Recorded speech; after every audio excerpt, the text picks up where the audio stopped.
आज मालिक से अरदास करेंगे कि जहां तक ये आवाज पहुंच रही है उन सब हंसों का विवेक जागे, एक एक हंस मालिक का विवेकी हो जाए ताकि अपने भले और बुरे की पहचान कर सके। भक्ति तो सब कर रहे हैं, एक भी ऐसा नहीं है जो भक्ति नहीं कर रहा है। जो भगवान को मानता है, जो परमेश्वर को मानता है, जो अल्लाह को मानता है, जो गॉड को मानता है, जो यहोवा को मानता है, सब कुछ ना कुछ कर रहे हैं। ऐसा कोई नहीं है जो नहीं कर रहा, लेकिन उनकी भक्ति सफल होगी कि नहीं होगी, ये इस ज्ञान को समझने के बाद समझ पाओ, क्योंकि ये मूल ज्ञान है। मूल ज्ञान, बिना मूल ज्ञान के कोई मुक्त नहीं हो सकता। चाहे वो हिंदू है, चाहे वो मुसलमान है, चाहे वो सिख है, चाहे वो ईसाई है, चाहे वो यहूदी है, चाहे वो बुद्धिस्ट है, चाहे वो जैनी है, चाहे भगवान को मानने वाला है, चाहे नहीं मानता है, सबकी मुक्ति इसी मूल ज्ञान से ही होगी। इसके अलावा कोई भी ज्ञान ज्ञान नहीं, अज्ञान है, अज्ञान। तो आज अरदास करेंगे उस मालिक से, उस परमात्मा से कि इस पूरे विश्व के सब विवेकी हंस जागें और एक झंडे के नीचे आके ऐसा आगाज करें कि अविवेकी भी उस आकाश के सामने नतमस्तक हो जाए, अविवेकी भी इस जंजले के आगे नतमस्तक हो जाए, उनको भी सोचने पे मजबूर हो जाए, वो भी समझने को मजबूर हो जाए कि आखिर माजरा है तो है क्या। और जब ऐसा होगा तब क्या होगा? तब युग परिवर्तन होगा, और ये युग परिवर्तन अपनी तैयारी में चल रहा है। ये संधि युग चल रहा है, दो युगों के बीच में जो संधि युग है वो ये चल रहा है। अब कुछ ही सालों में कलयुग में सतयुग आने वाला है, आने वाला है, और ये बहुत जल्दी तुम्हें पता लग जाएगा। तैयारी पूरी चल रही है। तो आज इसी कलयुग में सतयुग का भेद खोला जाएगा कि कैसे आएगा सतयुग। आज चारों तरफ शोर होने लग गया जब से हमने आगाज किया था यूट्यूब चैनलों पे कि कलयुग में सतयुग आने वाला है। उसके बाद सारे बाबा लोग जो 4,32,000 साल का ढिंडोरा पीटते नहीं थकते थे कि कलयुग के बाद सतयुग कब आएगा, 4,32,000 साल बाद, आज वो भी अपनी भाषा भूल गए हैं। आज वो भी यूट्यूब पे क्या बताते फिर रहे हैं कि कलयुग में सतयुग आने वाला है, लेकिन ये कोई नहीं बता सकता कि कौन उसको लाने वाला है। अभी उनको नहीं समझ में आ रहा, लेकिन धीरे धीरे जब ये ज्ञान पूरे विश्व में फैलेगा तब उनको समझ में आ जाएगा कि कलयुग में सतयुग केवल एक ही शख्स ला सकता है, और वो कौन है? वो कोई राम कृष्ण हनुमान नहीं है, भूल जाओ। केवल एक ही है जो कलयुग में सतयुग ला सकता है। वो कौन है? वही कल की अवतार है। उसी को संतों ने निकलंक अवतार बोला है, उसी को संतों ने निकलंक राया बोला है, उसी को कुरान में इमाम मेहदी बोला गया है, उसी को बाइबल में जीसस सेकंड कमिंग बोला गया है, उसी को गुरु ग्रंथ साहब में मर्द का चेला बोला गया है, उसी को यहूदियों में इलियास बोला गया है, उसी को बौद्धिस्ट में मैत्रेय बुद्ध बोला गया है, उसी को कबीर सागर में चूड़ामन अवतार बोला गया है, उसी को हर ग्रंथ में आखिरी अवतार बोला गया है कि वो आखिरी अवतार आएगा और पूरे संसार में युग परिवर्तन कर देगा। युग परिवर्तन का मतलब ये नहीं है कि तुम्हें सड़क पे बाहर निकलते ही भोले शंकर दिखाई दे जाएंगे नंदी पे बैठे हुए कि आ गया कलयुग में सतयुग। युग परिवर्तन का मतलब ये नहीं है कि तुम्हें गरुड़ पे विष्णु जी बैठे उड़ते हुए दिखाई देने लग जाएंगे, हो जाएगा युग परिवर्तन। युग परिवर्तन का मतलब ये नहीं है कि तुम्हें कमल के फूल पे ब्रह्मा जी दिखाई देने लग जाएंगे या अन्य देवी देवता दिखाई देने लग जाएंगे। युग परिवर्तन का मतलब क्या है? जब तुम्हारे मन से, जब तुम्हारी बुद्धि से कलयुग का खात्मा हो जाएगा, कलयुगी रूपी अज्ञानता का खात्मा हो जाएगा और सत्य रूपी ज्ञान तुम्हारे हृदय में बस जाएगा, सत्य रूपी परमात्मा तुम्हारे दिलो दिमाग पे छा जाएगा, तब क्या हो जाएगा? युग परिवर्तन हो जाएगा। आज उसी का खुलासा करेंगे, आखिर क्या होता है युग परिवर्तन, क्या होता है सत्य की असत्य पर जीत होना, क्या होता है धर्म का अधर्म पर विजयी होना। आज हर चीज समझाई जाएगी। तो आज का सत्संग शुरू करने से पहले परमात्मा के नाम पे जयकारा लगाएंगे और फिर सत्संग शुरू करेंगे। बोलिए परम पिता परमात्मा की, सदगुरु बंदी छोड़ कबीर साहेब की, सदगुरु मदन पति साहेब की, सदगुरु गोलम पति साहेब की, दीवान जौहर पति साहेब की, सदगुरु राम अनुराग पति साहेब की, सदगुरु राम सेवक पति साहेब की, सदगुरु वैराग पति साहेब की, कलीनापुर धाम की, सभी संतों की, गांव नगर बस्ती की, आज के आनंद की, सकल हंस को बंदगी साहेब बंदगी सतनाम।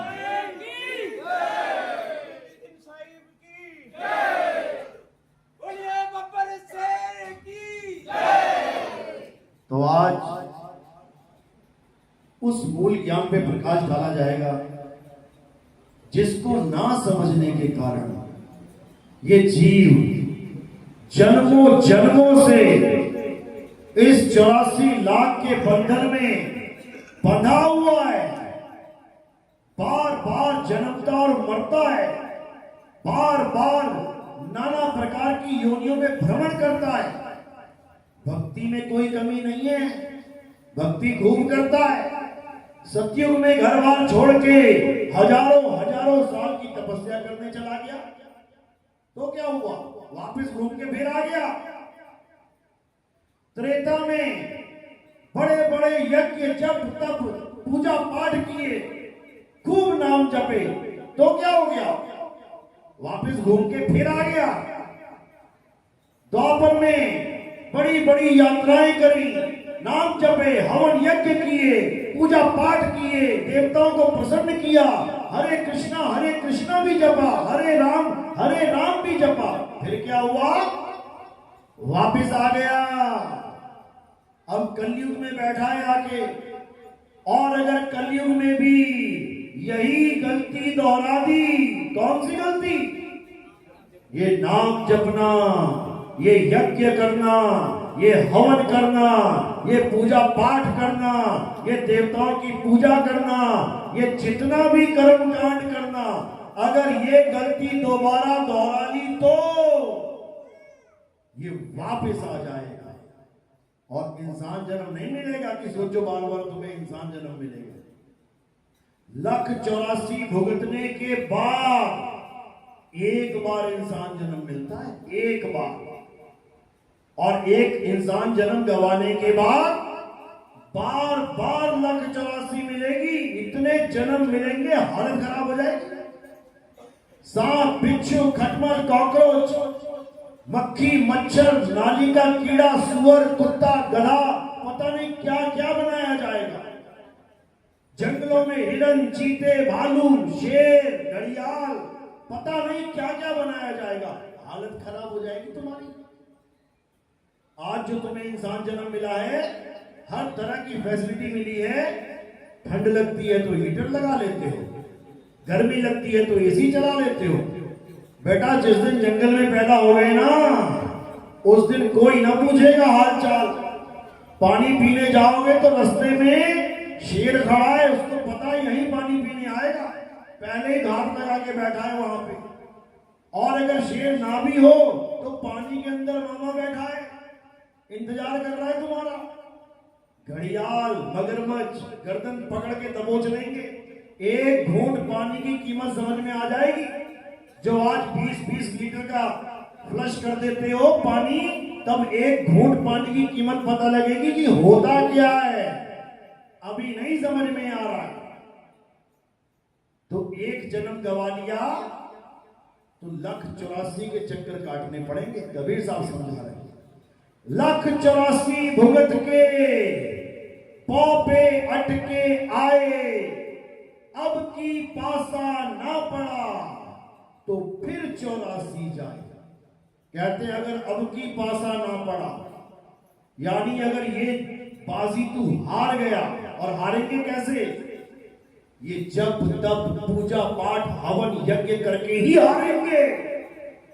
बड़े बड़े ऋषि मुनि हार गए, बड़े बड़े देवर्षि हार गए, इसी जप तप के जाल में फंस गए। हम नहीं फंसेंगे, हम निकल चलेंगे यहां से। कबीर साहब समझा रहे हैं, बावन के जंजाल में फंस गया ये संसार, सिमरन बावन का करे कैसे लागे पार।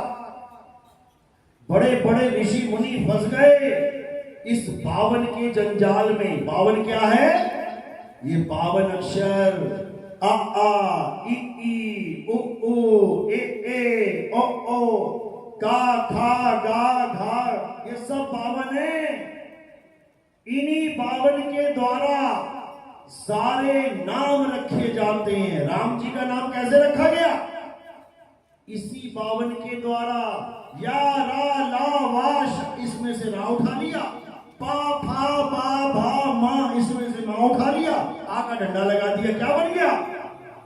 राम।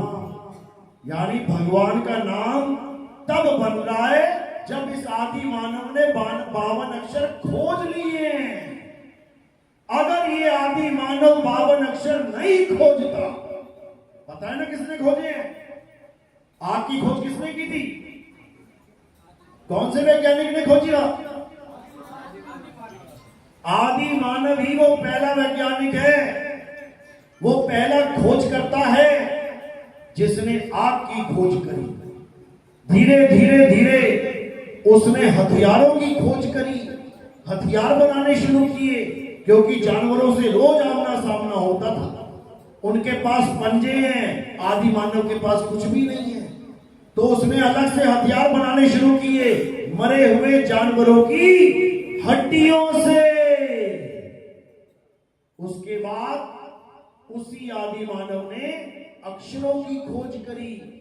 ये जो तुम आज अक्षर बोल रहे हो, उन्हीं आदि मानवों की देन है। हिंदी के अक्षर हिंदुस्तान के आदि मानवों की देन है। अरबी अक्षर अरब देश के आदि मानवों की देन है। अंग्रेजी अक्षर अंग्रेजी आदि मानव की देन है। जापानी, चाइनीज, पुर्तगीज, स्पेनिश, जितनी भी भाषा उन देशों के आदि मानवों की देन है। अगर वो अक्षर ना बनाते तो इस दुनिया में कोई नाम ही ना होता। ये राम नाम, ये हरे कृष्णा, ये ओम नमः शिवाय, उन्हीं आदि मानवों के बनाए अक्षरों की देन है। अगर ये आदमी पक्की ईंट ना बनाता, भट्टे में बनती है ना पक्की ईंट, तो क्या ये महल बनते? तो क्या ये मकान बन जाते ईंटों के? क्या बड़ी बड़ी इमारतें बन जाती ईंटों की? नहीं बनती। ईंट बन गई तो मकान बन गए, तो महल बन गए, और अक्षर बन गया तो नाम बन गए, मंत्र बन गए, बड़े बड़े ग्रंथ बन गए। किसके द्वारा?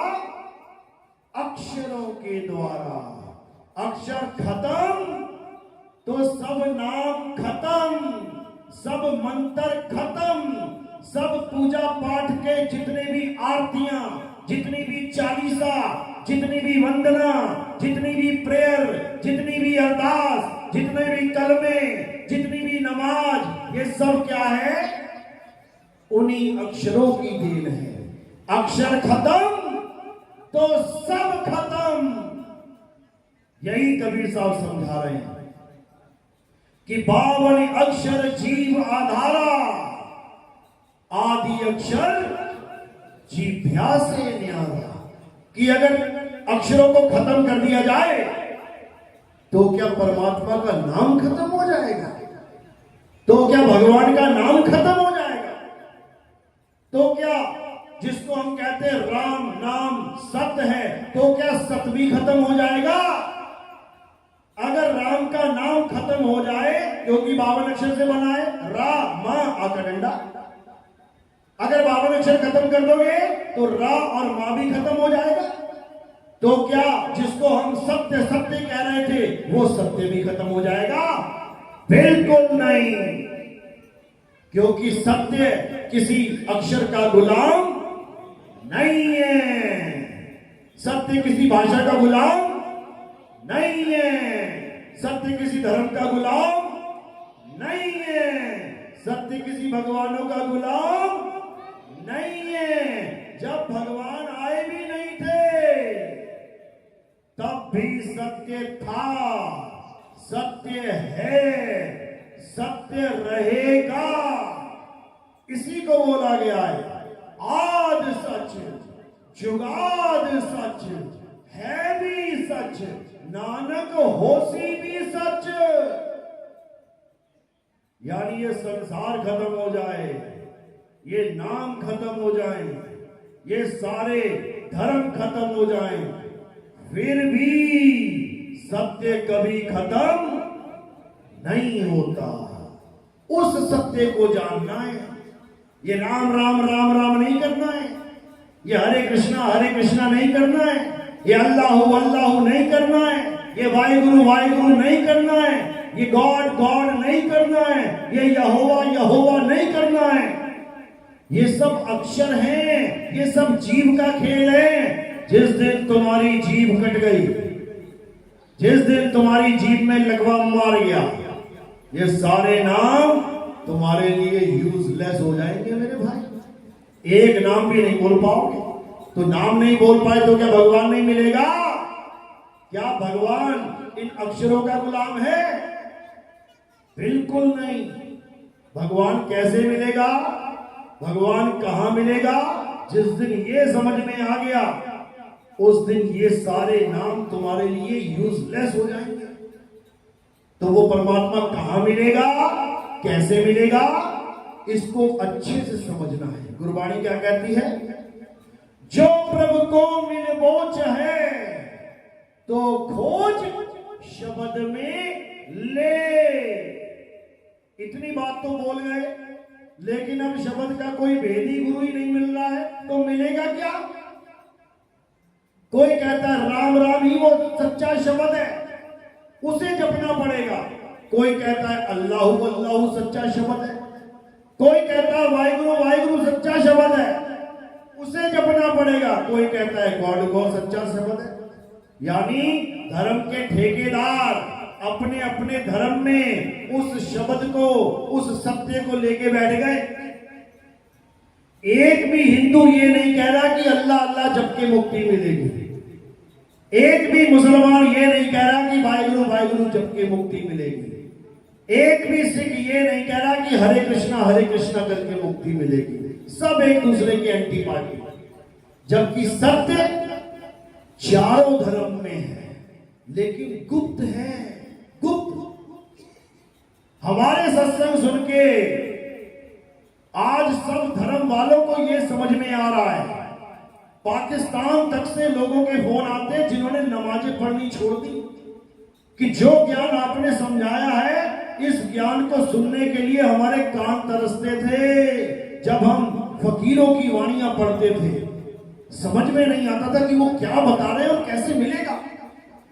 हमारी संगत में ये कोई भेदभाव नहीं है, कौन हिंदू कौन मुस्लिम।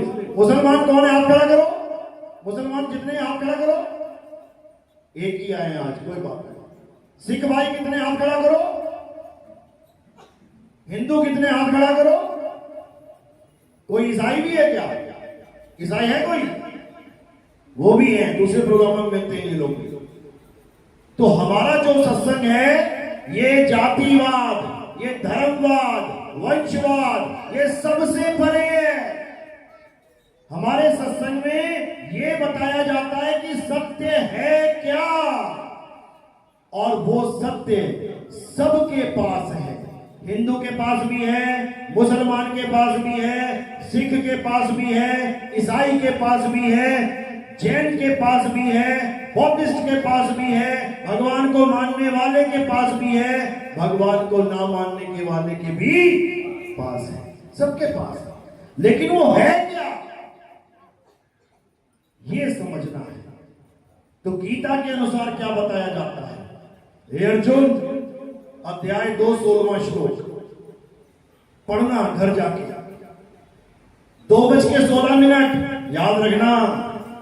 2:16 पे क्या बोला जा रहा है? हे अर्जुन, इस दुनिया में 2 प्रकार के तत्व हैं। कौन कौन से? एक असत्य और एक सत्य। असत्य क्या है?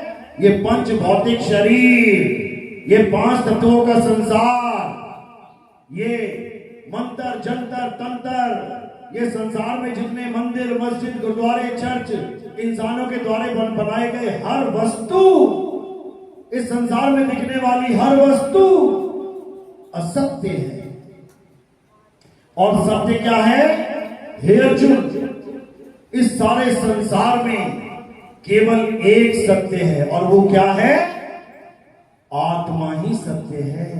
हे अर्जुन, ये संसार तो बनता बिगड़ता रहता है, ये अवतार तो आते जाते रहते हैं, ये जन्म तो खत्म होते और शुरू होते रहते हैं, लेकिन आत्मा कभी जन्म नहीं लेता। आत्मा की कभी मृत्यु नहीं होती। आत्मा अजन्मा है, नित्य है, शाश्वत है, पुरातन है।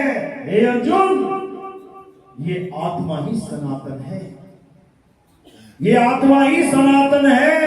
आज जो सनातन का डंका बजाते हैं, आज जो पत्थरों की पूजा को सनातन धर्म समझते हैं, उन लोगों को ये समझ जाना चाहिए। अध्याय 2 24वां श्लोक सनातन की परिभाषा समझाई गई है। पत्थरों की पूजा करने वाला कभी सनातन नहीं हो सकता। मंदिरों में जाने वाला या किसी हवन यज्ञ को करने वाला कभी सनातनी हो ही नहीं सकता। हां, ये शुरुआत जरूर है। एलकेजी, यूकेजी, पहली दूसरी पांचवी, ये शुरुआत जरूर है। लेकिन कोई कहे कि कोई एलकेजी पढ़ के डॉक्टर बन जाएगा, कोई पहली दूसरी पांचवी करके इंजीनियर बन जाएगा, तो ये कोरा अज्ञान है। इसी प्रकार मंदिर मस्जिद गुरुद्वारे चर्च जाना एक शुरुआत है, बहुत अच्छी बात है। 100 जगह गंद बोलने से, 100 जगह दारू पीने से, 100 जगह चोरी यारी करने से लाख गुना अच्छा है कि जैसे संस्कार उसको उसके धर्म में मिल रहे हैं उन संस्कारों को ग्रहण करे। हिंदू है तो मंदिर जाए, मुस्लिम है तो मस्जिद जाए, सिख है तो गुरुद्वारे जाए, ईसाई है तो चर्च में जाए। लेकिन वो सोचे कि मैं मंदिर जाके सनातनी बन जाऊंगा, मैं मस्जिद में जाके मुसलमान बन जाऊंगा, मैं गुरुद्वारे में जाके खालसा बन जाऊंगा, मैं कहीं जाके कुछ बन जाऊं। कुछ नहीं बनेगा भाई, कुछ नहीं बनेगा। स्कूल में जब तक तुम पढ़ोगे तब तक तुम डॉक्टर नहीं बन सकते। 12वीं तक तुम डॉक्टर नहीं बन सकते, तुम्हें कॉलेज में जाना ही पड़ेगा। ये 12वीं तक की क्लासें हैं। मंदिर मस्जिद गुरुद्वारा चर्च, जब तक तुम इसमें पढ़ाई करने जा रहे हो तब तक ना तो तुम डॉक्टर कहलाओगे, ना तुम इंजीनियर, तब ना तुम साइंटिस्ट, ना तुम कुछ। तो क्या करना पड़ेगा? इस पढ़ाई को पूरा करके, इस स्कूल को छोड़ के कॉलेज में एडमिशन लेना पड़ेगा। चाहे वो एमबीबीएस हो, चाहे वो बीए हो, चाहे वो बीएससी हो, बीकॉम हो, वो कॉलेज कहलाता है, स्कूल नहीं। वहां जाके तुम्हें आगे प्रोफेशनल डिग्रीज मिलेंगी, तब जाके तुम कुछ कमा पाओगे, डॉक्टर बन पाओगे, इंजीनियर बन पाओगे। और वो भी तब जब उस कॉलेज को भी छोड़ोगे, पढ़ाई छोड़ोगे, तब कमाई शुरू होगी। तो इसी प्रकार ये मंदिर, मस्जिद, गुरुद्वारे क्या है? ये हमारे स्कूल की पढ़ाई है। देखो, हर जगह ग्रंथ मिलेगा तुम्हें। मंदिरों में गीता मिल जाएगी, मस्जिदों में कुरान मिल जाएगी। आप जाओगे गुरुद्वारे, वहां पे आपको गुरु ग्रंथ साहब मिल जाएंगे। आप जाओगे ईसाइयों के चर्च में, वहां आपको बाइबल मिल जाएगी। तो ग्रंथ क्यों रखे गए हैं? ग्रंथ का मतलब है पढ़ाई। आओ और पढ़ो। भगवान नहीं मिलेगा वहां पे। अगर वहां भगवान होता तो किसी पढ़ाई की जरूरत ही नहीं है। मैं क्यों बाइबल पढ़ूं जब मैं सीधे भगवान के पास ही आ गया? मैं क्यों गीता पढ़ूं जब मैं सीधे भगवान के पास आ गया? मैं क्यों गुरु ग्रंथ साहब पढ़ूं, मैं सीधे वाहिगुरु के सामने आ गया? लेकिन ऐसा नहीं है। वो पाठशाला है हमारी, वहां हमें पता लगेगा कि गीता में लिखा क्या है, वहां हमें पता लगेगा कि कुरान में लिखा क्या है, वहां हमें पता लगेगा कि गुरु ग्रंथ साहब में, बाइबल में लिखा क्या है। जो उसमें लिखा है उस पर गहन विचार करना है। गीता में क्या लिखा है? सत्य एक है। अगर गीता में लिखा है सत्य एक है, तो इसका मतलब क्या बाइबल में सत्य नहीं है? क्या कुरान में सत्य नहीं है? क्या गुरुद्वारे के गुरु ग्रंथ साहब में सत्य नहीं है? सब में है, सब में। लेकिन केवल उसका इशारा है। सत्य किताबों में नहीं मिलता। सत्य कहां है? तुम्हारे पास है। जैसे A for apple, B for bat, C for cat किताबों में मिलता है, लेकिन ए फॉर एप्पल खाने वाला कहां मिलता है? बाग में मिलता है। शिमला जाना पड़ेगा तुम्हें। तुम रेगिस्तान में भी ए फॉर एप्पल पढ़ सकते हो। इसका मतलब ये नहीं कि रेगिस्तान में तुम्हें एप्पल मिल गया खाने को। एप्पल खाना है तो पहाड़ों पे जाना पड़ेगा जहां बर्फ पड़ रही है। ज्ञान तुम्हें राजस्थान में, रेगिस्तान में बैठे मिल जाएगा कि ए फॉर एप्पल। ज्ञान तुम्हें रेगिस्तान में बैठे मिल जाएगा कि डब्ल्यू से वाटर, पानी, समुद्र, नदियां, किताब में लिखा हुआ है सब, लेकिन रेगिस्तान में पानी की बूंद नहीं मिल रही है। ज्ञान मिल रहा है पानी का, पानी नहीं मिल रहा। इसी प्रकार गीता में भगवान मिलेगा, बाइबल में गॉड मिलेगा, गुरु ग्रंथ साहब में अकाल पुरुष मिलेगा, कुरान में अल्लाह मिलेगा, लेकिन केवल पढ़ने के लिए, पाने के लिए नहीं। केवल पढ़ने वाला अल्लाह मिलेगा, पढ़ने वाला भगवान मिलेगा। पढ़ लो, उससे क्या होगा? मैंने एक किताब पढ़ी, उसमें लिखा था कि करंट से पंखा चलता है। मैंने पढ़ लिया, पंखा भी खरीद लाया, पढ़ लिया मैंने, पंखा भी ले आया। चल थोड़ी नहीं जाएगा। उसके लिए क्या करना पड़ेगा? कनेक्शन लेना पड़ेगा करंट का। मेरे पढ़ने से पंखा नहीं चल जाएगा। इसी प्रकार मैंने पढ़ लिया, भगवान का नाम लेने से मुक्ति हो जाती है। मुक्ति नहीं हो जाएगी, पहले नाम को जानना पड़ेगा होता क्या है। मैंने पढ़ लिया, पानी में गिर के डूबने से बचने के लिए तैरना आना चाहिए। पढ़ लिया मैंने, ज्ञान हो गया मुझे कि डूबने से बचना है तो तैरना आना चाहिए। तो क्या आ गया तैरना? इतना पढ़ने के बाद तैरना आ जाएगा क्या? फिर तैरने कौन जाएगा? सीखने कौन जाएगा? तो इसी प्रकार ग्रंथों में केवल भेद समझाया जाता है कि मुक्ति कैसे होगी। ये मुक्ति होगी कैसे? ग्रंथों में बताया गया है कि सत्य को प्राप्त करने से मुक्ति होगी। हिंदू धर्म में सत्य का जो डंका बजा है, किस नाम से बजा है? एक तो आपने ये सबसे ज्यादा सुना होगा, राम नाम सत्य है। अब राम नाम सत्य है तो ब्रह्मा नाम क्या है? सत्य तो एक है ना। तो शंकर नाम क्या है? असत्य है क्या? तो हनुमान नाम क्या है? असत्य है क्या? राम नाम सत्य है। इसमें बहुत गहरा भेद छुपा हुआ है जो तुम्हें नहीं समझ में आएगा जब तक तुम्हें कोई समझाने वाला नहीं मिल जाएगा। ईश्वर सत्य है, ये भी सुना है आपने, गाए भी गए हैं, ईश्वर सत्य है, सत्य ही शिव है। अब ईश्वर सत्य है तो ईश्वर किसको बोला जा रहा है? सत्य को। पहले ये जानना पड़ेगा सत्य है क्या, फिर उसका नाम रखो ईश्वर। तुमने सत्य को जाने बिना ईश्वर नाम से मोह कर लिया। ईश्वर सत्य है क्या वो नहीं पता। जब नहीं पता तो फिर किसी और को आगे कर दिया जाएगा।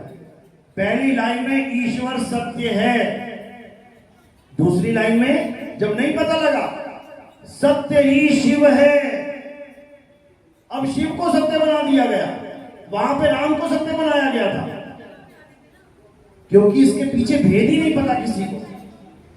ये सत्य है क्या, गीता में समझाया गया है अर्जुन, सत्य केवल और केवल आत्मा है, अचल आत्मा। दो प्रकार की आत्माएं हैं, एक जीवात्मा है और एक अचल आत्मा है। जीवात्मा चल रही है, 84 भुगत रही है, एक योनि से दूसरी योनि में जा रही है, ये चल आत्मा है, लहर बोल दो इसको। और एक अचल आत्मा है। अध्याय 2 24वां श्लोक पढ़ो, उसमें आत्मा को अचल बोला गया है, अचल, यानी जो कभी आता जाता नहीं है, वो है परमात्मा असल में। कबीर साहब कहते हैं, आवे ना जावे जन्मे नहीं मरे, सो निज पीव हमारा हो। कहते मैं उसको पीव नहीं कहता जो आता और जाता है, कि ये अवतार आ गया, वो अवतार आ गया, ये फलाना आ गया, ये ठिकाना आ गया, हम उसको नहीं मानते। ये तो माया के अवतार है। ये काया क्या है? माया। ये तो मायावी अवतार है, ये तो पल पल बदल रहे हैं। हम इसको नहीं मानते, हम उसको मानते हैं जो सदा से था, है और रहेगा। किस अवस्था में?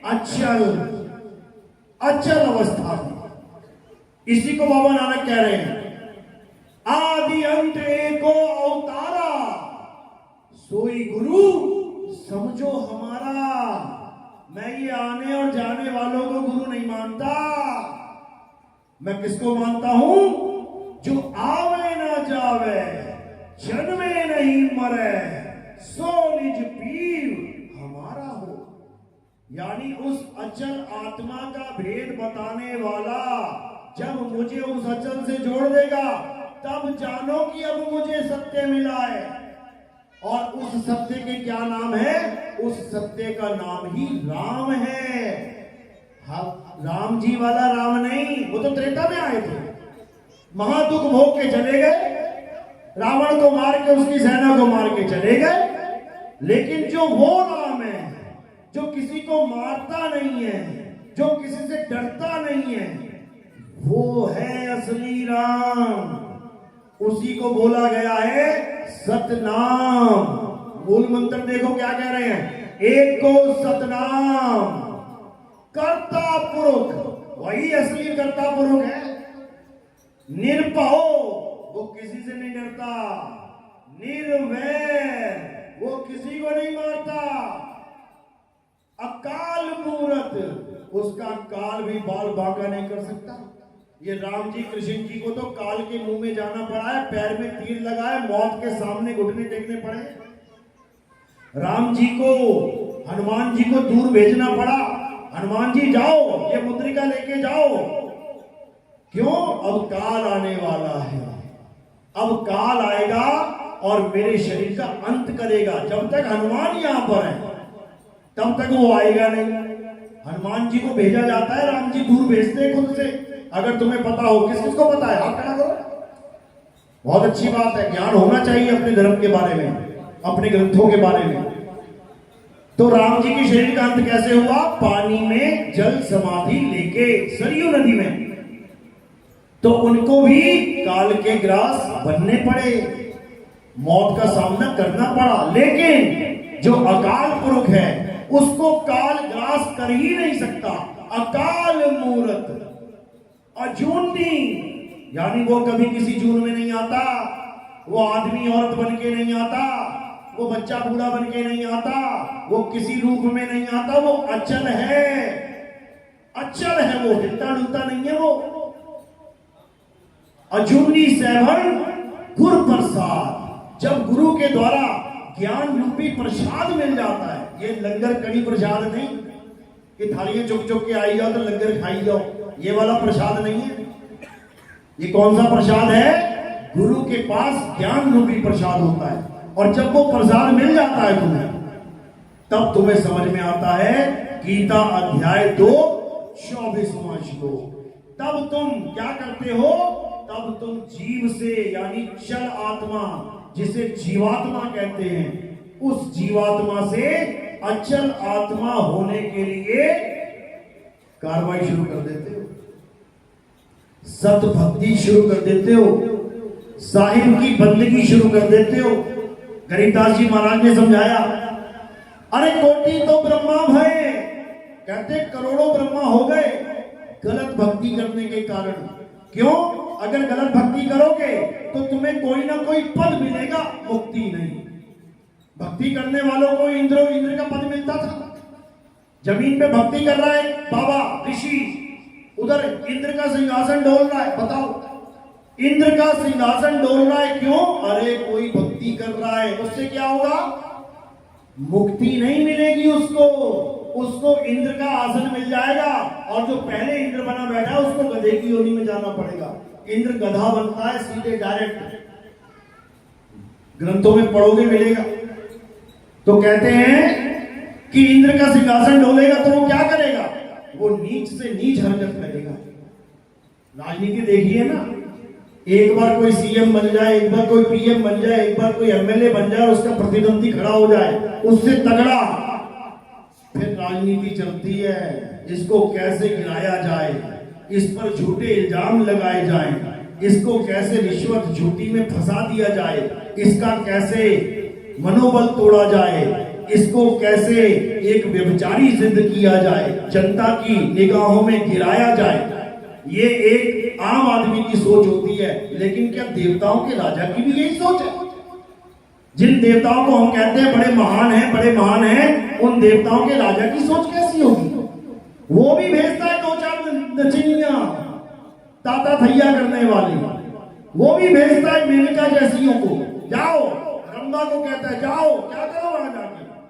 ये जो बाबा बैठा है ना, इसका काम तमाम करके आओ। बताओ, केवल अपनी गद्दी छिन जाने के कारण उसकी हजारों साल की तपस्या भंग करवा देता था।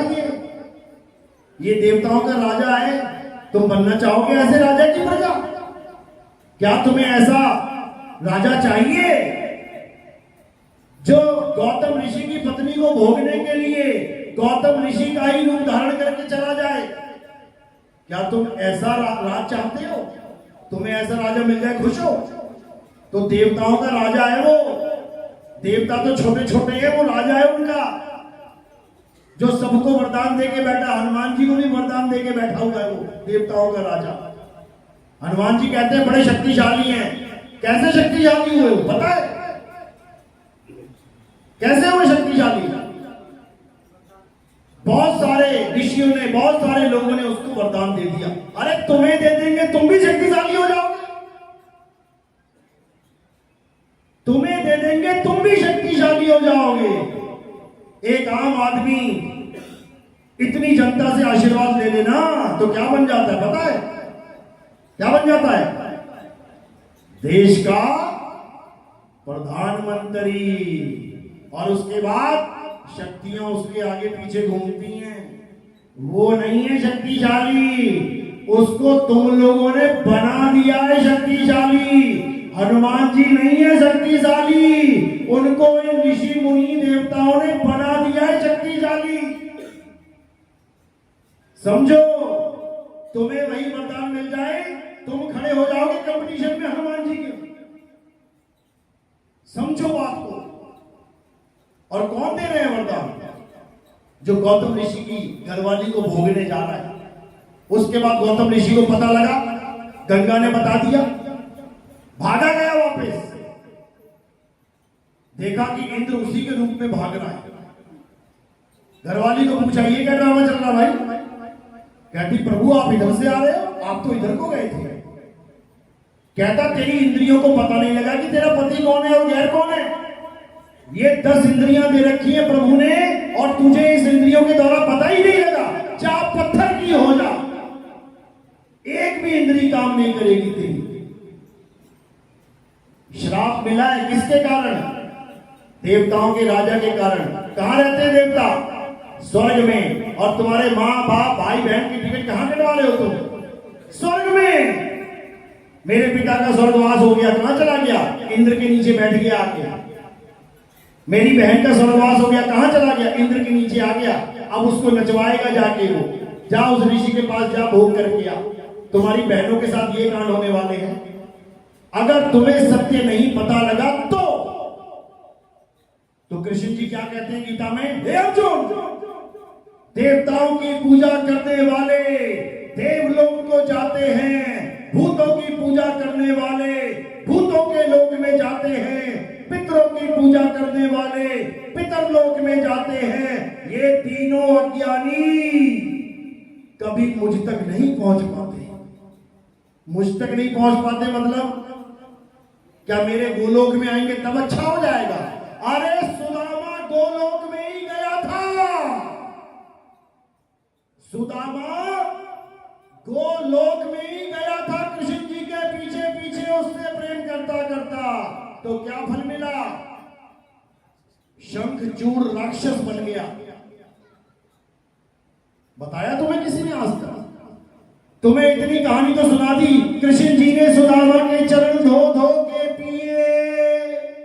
उसके आगे कौन बताएगा? मुल्ला जी बताएंगे क्या? हैं? या कोई ईसाई पादरी बताएगा आके? या कोई यहूदी आके बताएगा? शिव महापुराण पढ़ो, उसमें पूरा वाक्य दर्ज है कि जब कृष्ण जी किसी और स्त्री के साथ रास रचा रहे थे तब राधा आ गई और उसने देखा ये तो किसी और के साथ लगा हुआ है। तब राधा को क्रोध आ गया और उसने देखा कि ये ग्वाला, ये सुदामा, ये दरवाजे पर दरबान बन के खड़ा हुआ है कि कोई अंदर डिस्टर्ब ना कर दे। तो क्या फल मिला? हे सुदामा, तूने इस कृत्य में अपना योगदान दिया है, जा तू राक्षस बन के पैदा हो।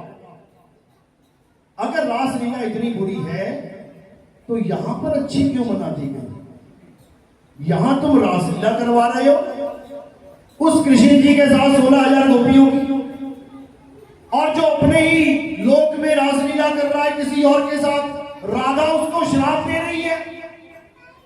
बताओ, क्योंकि ये सब हमारे ग्रंथों में दर्ज है, लेकिन किसी को समझ में ही नहीं आ रहा कि चक्कर चल क्या रहा है। इसलिए जैसा कोई कुछ बोलता जा रहा है, हाँ जी करते जाओ। सत्य को जानो, किसी भी लोक में जाने से मुक्ति नहीं होती। अज्ञानी को स्वर्ग नरक है, हरि जाने को नहीं, और डरत है हमरे नहीं। पता है क्यों डरते हैं लोग मरने से? कि अब यमराजा आएगा, लेके जाएगा, खूब मारेगा, खूब धोएगा, इसलिए डरते हैं लोग। अब ये डर कैसे खत्म करना है? कबीर साहब समझाते हैं, अरे ना कहीं आना ना कहीं जाना, आपे में आप समाना।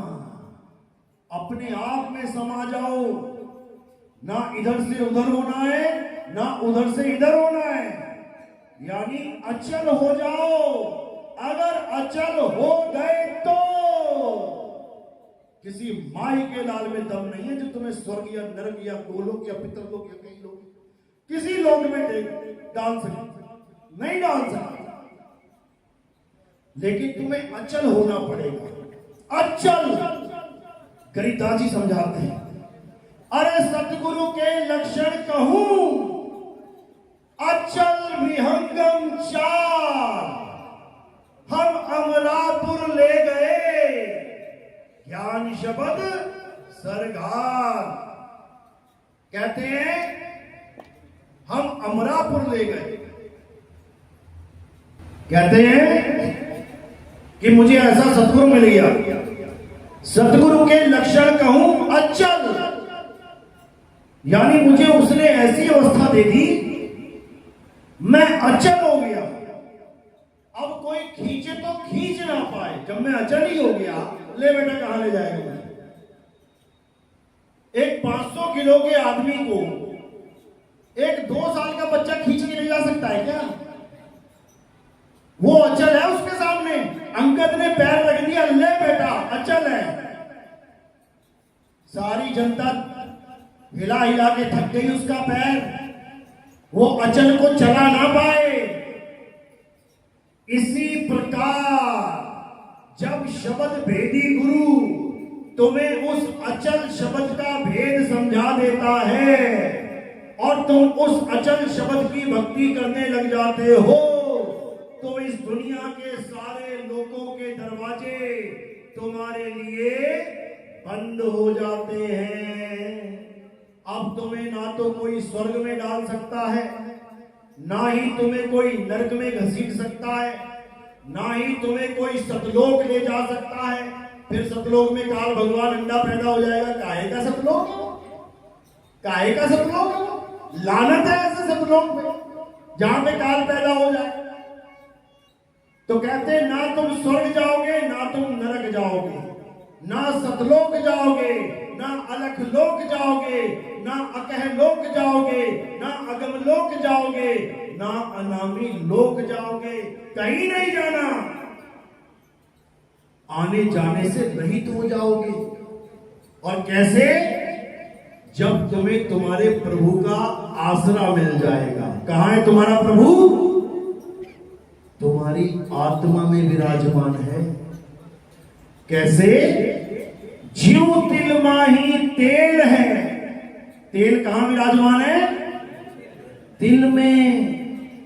ज्यों तिल माही तेल है और ज्यों चकमक में आग, तेरा साईं तुझ में है, जाग सके तो जाग।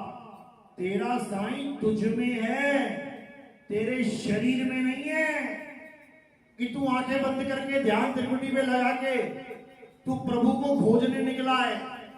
कोई और ही मिल जाएगा तुझे और तू उसी को प्रभु मान लेगा। कौन मिलेगा? संतो तन खोजा मन पाया। यहां पे एक ज्योति जग जाएगी, प्रकाश हो जाएगा। भोले शंकर को भी मिल गया था यही निरंजन, यही प्रकाश। इसीलिए सांकेतिक ज्ञान में उनकी तीसरी आंख खुलवा दी लोगों ने कि भोले शंकर की तीसरी आंख खुल गई, मतलब त्रिकुटी में प्रकाश दिखाई दे गया। वो ज्योति स्वरूपी अलख निरंजन दिखाई दे गया और भोले शंकर ने उसी को परमात्मा स्वीकार कर लिया। तभी वो बार बार कहते थे अलख निरंजन। जब भोले शंकर ने स्वीकार कर लिया तो गोरखनाथ ने भी कर दिया, भैरवनाथ ने भी कर दिया, ये सारे नाथों ने कर दिया। सब करने लग गए अलख निरंजन, अलख निरंजन। लेकिन कबीर साहब ने नहीं किया।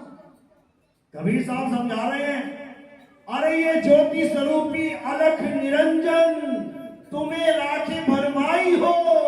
ए हंसा तू अमर लोक का बड़ा कालवश आई हो। ये अलख निरंजन यही इस पिक्चर का असली विलेन है।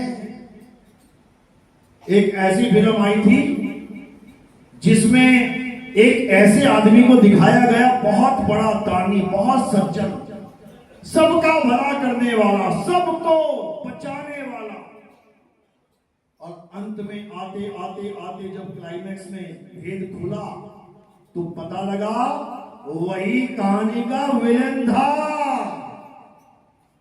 बस समझ लो हमारी भी वही कहानी चल रही है। जिसको हमने भगवान मान लिया है वही असली विलेन है और अपने भजन गवा भी रहा है। कौन से भजन गा रहे हो? मारने वाला है भगवान। बताओ, अब मारने वाला भगवान है, बचाने वाला क्या शैतान है?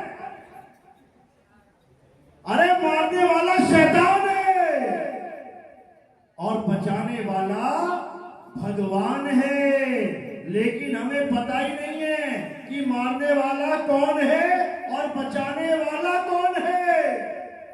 कबीर साहब समझा रहे हैं, जो भक्षक तहां ध्यान लगाई, जो रक्षक उसे चीन न पाई। जो भक्षक है उसको भगवान बना के बैठा है, अलख निरंजन, अलख निरंजन। और पूछो ये भूकंप कैसे आता है? भगवान लाते हैं। तो रोता क्यों है? जब तेरा घर वाले मर जाते हैं रोता क्यों है? उसको पूछो सुनामी कैसे आती है?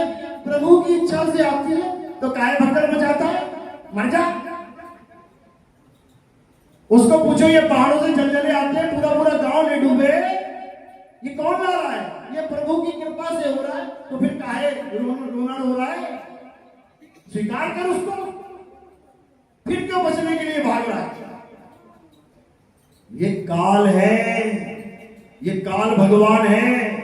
जिस सृष्टि में तुम रहते हो ये काल भगवान की सृष्टि है और इस सृष्टि का नाम है साक्षात मृत्यु लोक। तुम नया घर बनाना और बाहर बोर्ड लगवा देना मृत्यु लोक, बड़ा अच्छा लगेगा क्या? अपने घर का नाम कोई मृत्यु लोक रखता है क्या? उसने रखा हुआ है, लेकिन तुम मृत्यु लोक में रह के भी नहीं समझ पा रहे हो। भूचड़ खाने के बाहर लिखा होता है भूचड़ खाना, स्लॉटर हाउस, और अंदर बकरे डांस कर रहे हैं। बताओ, ये भूचड़ खाना है, ये मृत्यु लोक है और तुम लोग डांस कर रहे हो। आज मेरे यार की शादी है, घोड़े पे मर गया तेरा यार, बैठा बैठा अटैक हो गया उसको। बस जा रही है शादी की भरी हुई, खाई में गिर गई, बारात में अकेला दूल्हा पहुंचा, बाराती कहीं और ही पहुंच गए। बताओ, इस दुनिया में जी रहे हो तुम जहां पल का भरोसा नहीं है। ये काल कब क्या कर डाले, एक पल का भरोसा नहीं है, समझ लो। ये मृत्यु लोक है, काल भगवान का लोक है। यहां भोले शंकर की पत्नी को नहीं छोड़ा जाता, वो भी 6 महीने लेके घूम रहा, भैया क्या करूं मेरी बीवी मर गई। विष्णु जी आ रहे हैं, मैं जगत का करता हूं, इसको जिंदा करके दिखाना। वो जिंदा ना कर पाए, फिर 9 टुकड़े कर दिए। वो तो किसी से करवा लेते, वो तो कोई भी कर देता। समझो, अब ये मत कहना गणेश जी को जिंदा कर दिया। आज तक मुंडिया नहीं ढूंढ पाए गणेश जी की कहां पड़ी है। त्रिलोकी नाथ, त्रिकालदर्शी, आज तक ये नहीं ढूंढ पाया गणेश जी की मुंडी गई तो गई कहां। हाथी का बच्चा उसकी गर्दन काट के ले आए, एक जीव को बचाने के लिए पशुपतिनाथ दूसरे जीव को मरवा दिया उसने। पशुपतिनाथ ही कहते हो, पशुओं का नाथ। अरे हाथी के बच्चे को मार दिया। अपने उस मैल से पैदा हुए बच्चे को बचाने के लिए 2-4 बार खुरच के 2-4 गणेश और बना देती। मैल से गणेश बनाया गया था, भोग विलास से तो नहीं बना था, क्योंकि शंकर जी को खुद नहीं पता था कहां से आ गया। पार्वती ने जब गणेश जी को बना के दरवाजे पे खड़ा कर दिया तो शंकर जी त्रिकालदर्शी भी ना जान पाए ये लड़का कहां से आ गया। और अगला सही बात बोल रहा था भाई कि माता जी स्नान कर रही है, मत जाओ, क्योंकि जब त्रिकालदर्शी को नहीं पता ये मेरा बेटा है, उस मैल के गणेश को क्या पता ये मेरा बाप है। इतनी बात तो समझ में आनी चाहिए थी, लेकिन नहीं, खोल दी तीसरी आंख, उड़ा दी मुंडी, आज तक ना मिली। तो मेरे भाई सत्य को जानो, सत्य क्या है। इन कहानियों में उलझोगे तो इसी जन्म मरण के चक्कर में उलझते रह जाओगे। सत्य क्या है हे अर्जुन? आत्मा ही सत्य है। अध्याय 3 17वां श्लोक। हे अर्जुन, जो अपनी आत्मा में रमण करते हैं, जो अपनी आत्मा में तृप्त हैं, जो अपनी आत्मा में संतुष्ट हैं, उनके लिए कोई धार्मिक कर्म कर्तव्य लागू ही नहीं होता। उनको पूरे जीवन में एक बार भी मंदिर जाने की जरूरत नहीं है। उनको पूरे जीवन काल में एक बार भी मस्जिद में जाने की जरूरत नहीं है। उनको पूरे जीवन काल में एक बार भी गुरुद्वारा, एक बार भी चर्च जाने की जरूरत नहीं है। क्यों नहीं है? कारण क्या है? क्योंकि हे अर्जुन, आत्मा सब में विराजमान है। तो मंदिर कहां जाऊं? मंदिर का नाम मंदिर क्यों रखा गया? क्योंकि उस प्रभु को मन के अंदर ढूंढ। मंदिर मन के अंदर। लेकिन क्या बना दिए? भैया 4 रुपए दे दो, भैया 10 रुपए दे दो, भैया 20 रुपए दे दो, 100 रुपए दे दो। क्या बना रहे हो? भगवान का घर बना रहे हैं। बेकारियों, जो भगवान पूरा संसार बना सकता है एक पल में, जो भगवान पूरा संसार मिटा सकता है एक पल में, वो अपना मंदिर नहीं बना सकता। वो तुम लोग लगे हुए मंदिर बनाने में। तो यही समझाने के लिए कृष्ण जी को बार बार अवतार लेना पड़ता है। वो यहां पे हरे कृष्णा करवाने नहीं आते, हरे राम करवाने नहीं आते। अगर हरे राम करवाने आते तो कभी कृष्ण बन के ही ना आते। हरे राम करते रहो, मुक्त हो जाओगे, पार हो जाओगे। तो कृष्ण जी बन के आने की क्या जरूरत थी? और हरे कृष्णा से पार हो जाओगे तो महात्मा बुद्ध 9वां अवतार आने की क्या जरूरत थी? और अगर महात्मा बुद्ध से ही काम बन जाता, क्यों महात्मा बुद्ध कह के गए कि मेरे बाद एक और बुद्ध आएगा और उसका नाम मैत्रेय बुद्ध होगा? क्यों रखा मैत्रेय बुद्ध नाम? कारण क्या है? क्यों रखा कल्कि नाम? कारण क्या है? क्यों रखा इमाम मेहदी नाम? कारण क्या है? क्यों रखा इलियास नाम? कारण क्या है? क्यों रखा चूड़ामणि नाम? कारण क्या है? क्यों रखा मर्द का चेला नाम? कारण क्या है? क्यों रखा जीसस सेकंड कमिंग? कारण क्या है? जिस दिन कारण समझ में आ गया ना, सारी शंकाओं का निवारण हो जाए। कल्कि अवतार उसका नाम इसलिए रखा गया है क्योंकि वो कलंक से रहित है।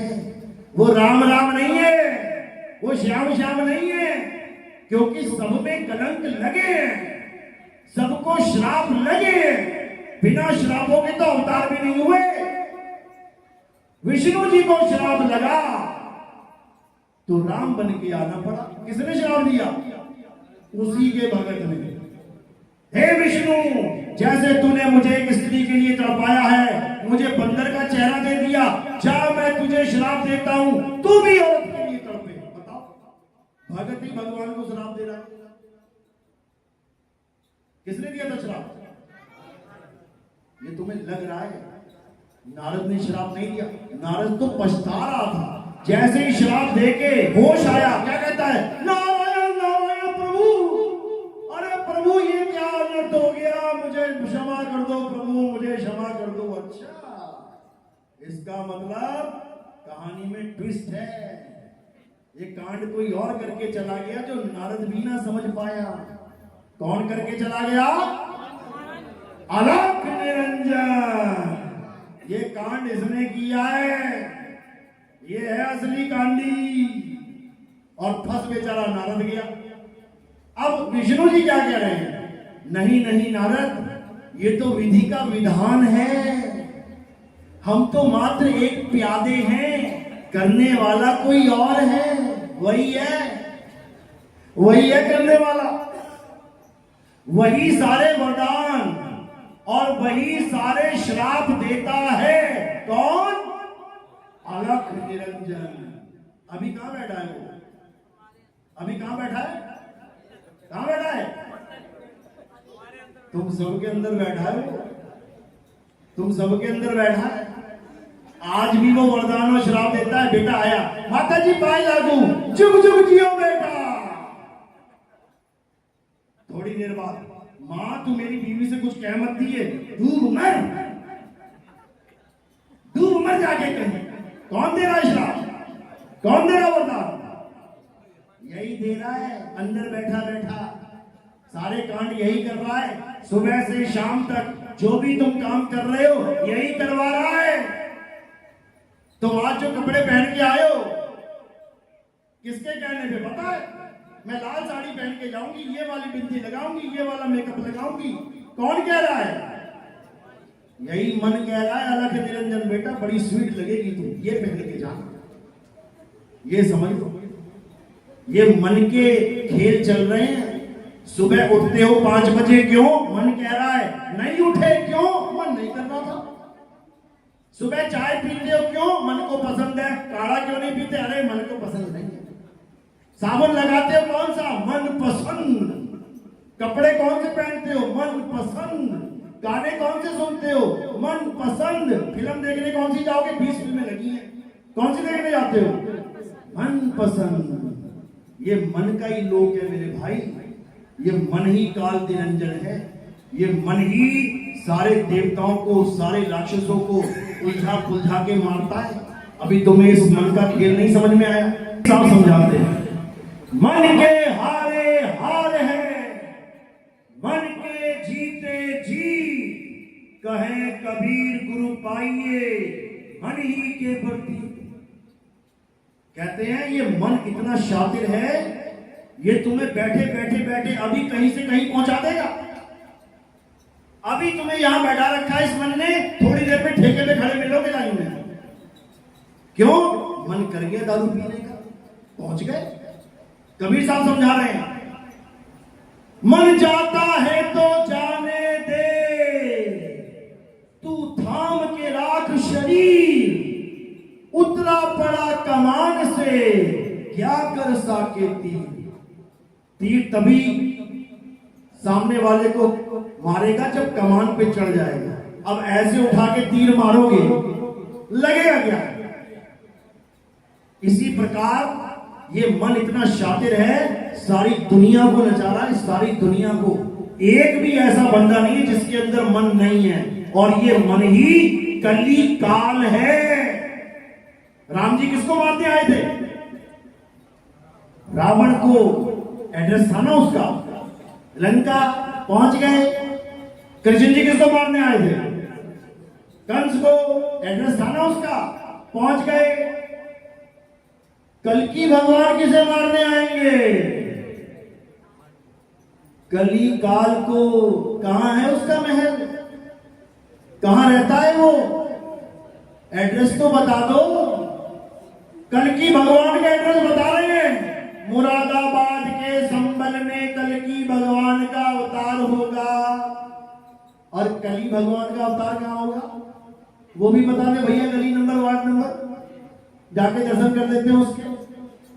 अरे ये कली काल मन है, और कल्कि भगवान आत्मा है। यही आत्मा कलयुग के अंत में इस कली काल का खात्मा करेगी। तब होगा कलयुग में सतयुग। समझ जाओ, यही कबीर साहब समझा रहे हैं। मन को मार गगन चढ़ जाई, मान सरोवर बैठ नहाई। जब इस मन को यानी कली काल को मार के जब तुम मान सरोवर में जाओगे तो क्या होगा? कागा से हंसा किया, करत न लागी वाह। उसके बाद तुम जीव से पीव हो जाओगे। अरे कोटि तो ब्रह्मा भय, कोटि भय ईश, साहिब तेरी बंदगी से ये जीव होए जगदीश। ये पंथ कोई भगवान पूजने का पंथ नहीं है। ये पंथ कोई देवी देवता पूजने का पंथ नहीं है। ये पंथ कोई परमात्मा पूजने का पंथ नहीं है। ये पंथ परमात्मा हो जाने का पंथ है। जीव से पीव हो जाना है, तब तुम्हारी यात्रा सफल होगी। नदी जब तक समुद्र से जुदा होके भटक रही है, हर प्रदेश में बांध लग जाएगा। उत्तराखंड में बांध लग गया, यूपी में आई यूपी में बांध लग गया, बिहार में गई बिहार में बांध लग गया, बांध ही बांध लगे हुए हैं। लेकिन एक बार अगर ये समुद्र में समा गई, आप बताओ कौन माई का लाल है? लगा बांध बेटा, लगा पाएगा बांध। इसी प्रकार ये जीव को बांध लगाए गए हैं। कितने बांध लगे हैं? कितने कितने बांध लगे हैं? बहुत अच्छी तरह सुन रहे हो सत्संग तुम लोग। कितने कितने? 84 लाख बांध लगे। 84 लाख बांध लगे। 84 लाख बांधों में इसको बांध बांध के रखा जा रहा है।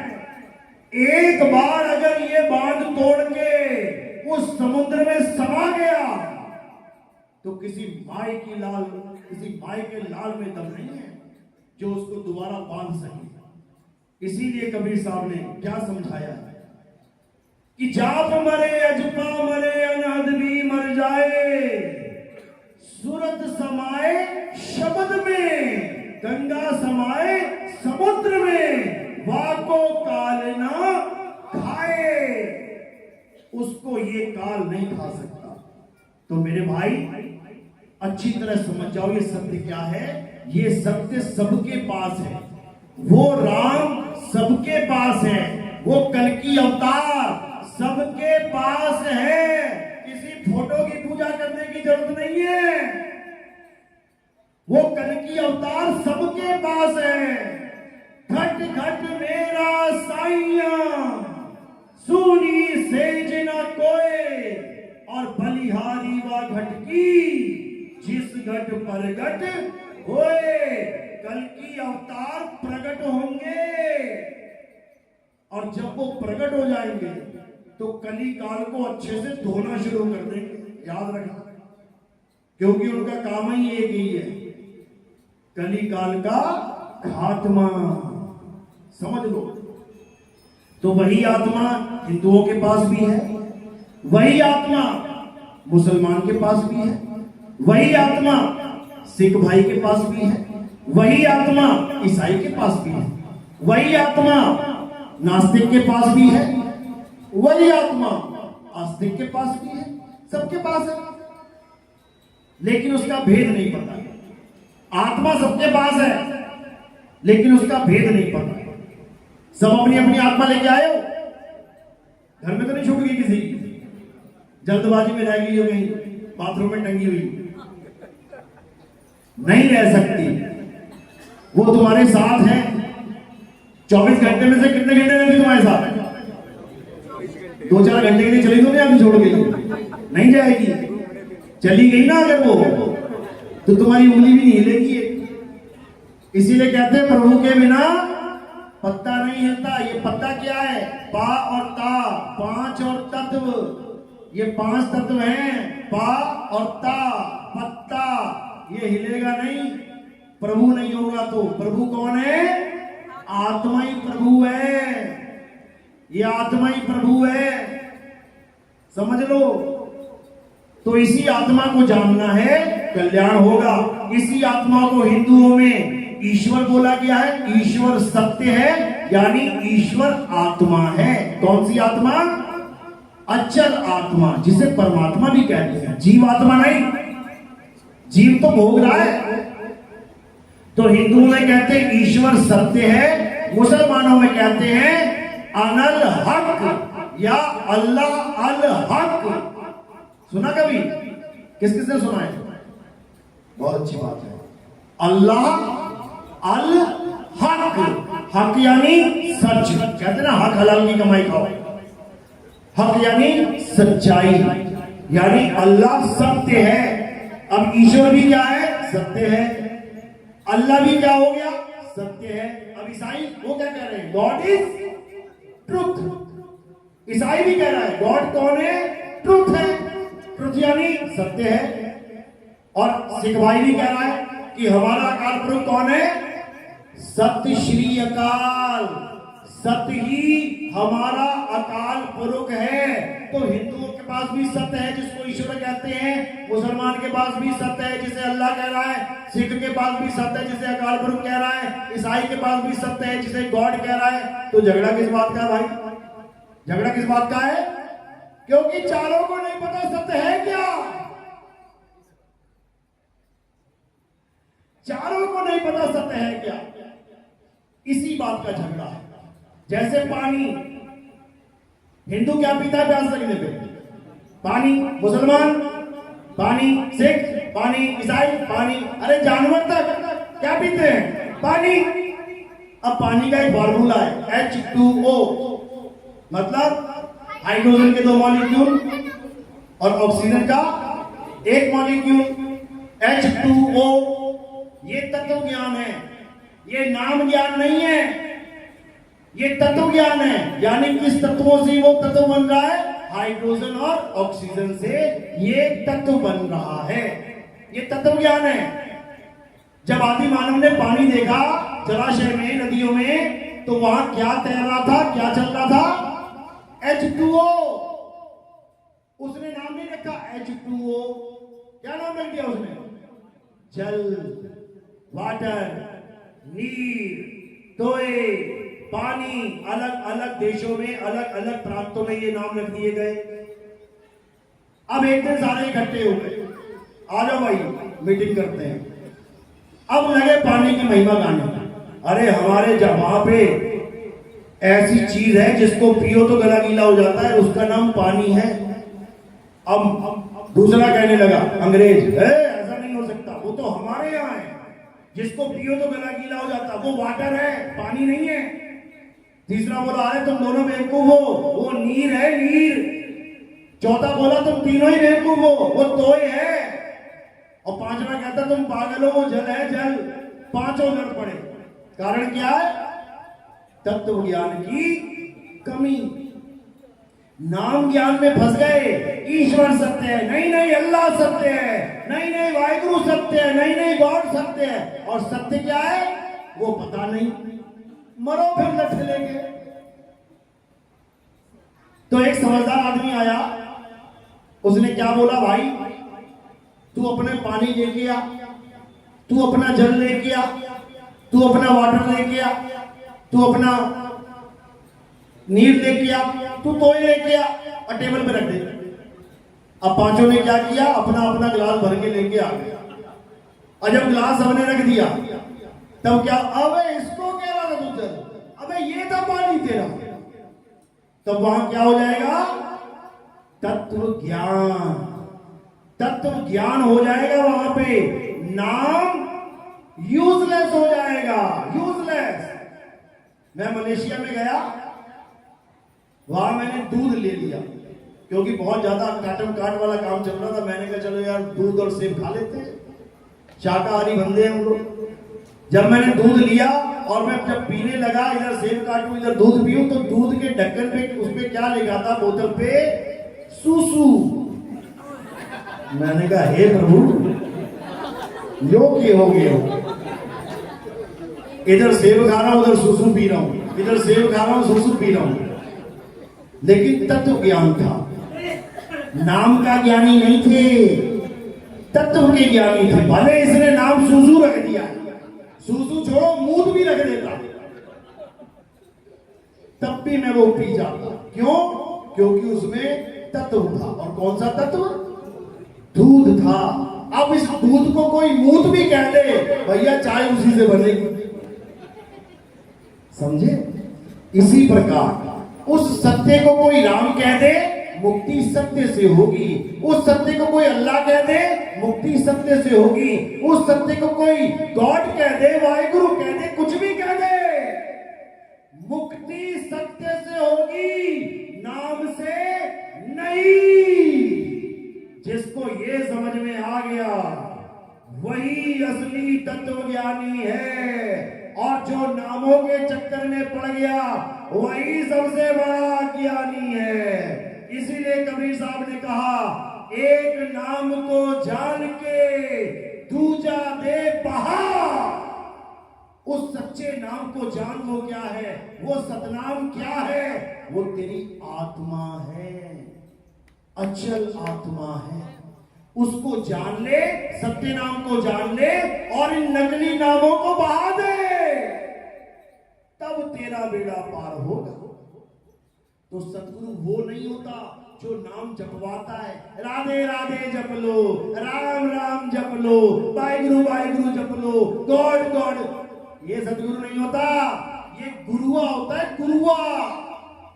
अरे गुरुआ तो घर घर फिरे, कौड़ी केर 50, अपने रूप की खबर नहीं, शिष्य करण की आस। वो अपने सत्य स्वरूप को नहीं जानता, वो मंत्र देता फिर रहा है। अरे घर घर मंत्र देत फिरत हैं, ये माया के अभिमाना, गुरुआ सहित शिष्य सब कूड़े, अंतकाल पछताना, साधो देखो ये जग बौलाना। पागल हो गए सारे, नामों के चक्कर में तत्व को जानते नहीं और नामों में झगड़े करते फिर रहे हैं। इनसे बड़ा कोई अज्ञानी नहीं है। तो अब क्या करना है? अध्याय 4 34वां श्लोक। हे अर्जुन, अगर तुम सत्य को जानना चाहते हो, अगर तुम सत्य को प्राप्त करना चाहते हो, तो तुम ऐसे तत्वदर्शी संत की शरण में जाओ जिसने उस तत्व को जान लिया है। किस तत्व को? आत्म तत्व को, उस अचल आत्म तत्व को। वही तुम्हारा बेड़ा पार करेगा। छल कपट से रहित होकर तुम उसको दंडवत प्रणाम करके, उसकी सेवा करके उससे ज्ञान प्राप्त करो, वही तुम्हारी मुक्ति का कारण बनेगा। एक बार सत्य प्राप्त हो जाने पर तुम कभी अज्ञान को प्राप्त नहीं करोगे। तो क्या करना है? तत्व ज्ञान को प्राप्त करना है, आत्म तत्व को जानना है, इस मन और माया के खेल से निकल जाना है। बात समझ में आ रही है कि ऊपर ऊपर से जा रही है? किस किस के आ रही है? हाथ खड़ा करो जरा। बहुत बढ़िया, बहुत बढ़िया, बहुत बढ़िया। क्योंकि जो क्लास में पास होगा वही एग्जाम में पास होगा। एग्जाम आने वाला है, समझ लो। चलो पूरी तैयारी खींच के करनी है, सबका एग्जाम आने वाला है, ज्यादा दिन नहीं बचे हैं। दादा दादी वाले सपने छोड़ दो, मैं दादा बनूंगा, मैं दादी बनूंगी, वो खेल खत्म होने वाला है। अब तो निकलने की बारी है, समझे?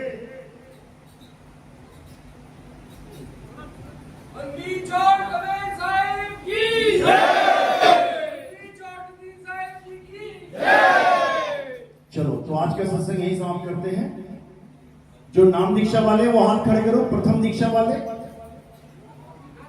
और जो दूसरी दीक्षा वाले हैं वो हाथ खड़ा करो। ठीक है, अब आरती होगी। आरती किसकी होती है हमारे यहाँ? हमारे यहाँ किसी जड़ वस्तु की आरती नहीं होती है। कोई पत्थर पूजा, मूर्ति पूजा, फोटो पूजा, कैलेंडर पूजा, फ्लैक्स